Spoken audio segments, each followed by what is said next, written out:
কি বাচ্চাদের দোলনায় তুমি কেন বসছো? আমি জীবনের প্রথম একটা ছোট দোলনায় উঠছি, দেখো কত দোলনাটা অনেক ছোট। অনেক ছোট না? অনেক ছোট। এখানে আমাদের বাবুদের বসানো দরকার। তুমি কেন বসো? ওঠো। মজা লাগতেছে, আমি কিউট এই দোলনাটা। বুঝলাম না, এই বাচ্চাদের দোলনায় তুমি কি করছো? এই দোলনাটা অনেক কিউট, আমার অনেক ভালো লাগে। গাইজ এই দোলনাটা কিন্তু অনেক ছোট, দেখো কত ছোট একটা দোলনা। আমার লাইফে দেখা সবচেয়ে ছোট দোলনা এটা। এখন আমরা বসছি ঢেকিতে, দেখি কার বেশি ওয়েট। এই তুমি কি বেশি ভার নাকি?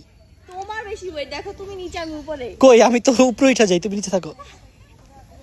গাইস এখন আমরা আরেকটা রাইড উঠছি, এটা অনেক মজা লাগতেছে। আমার থেকে বেশি ওয়েট, এই যে এখন কার বেশি ওয়েট, কার বেশি ওয়েট, কার?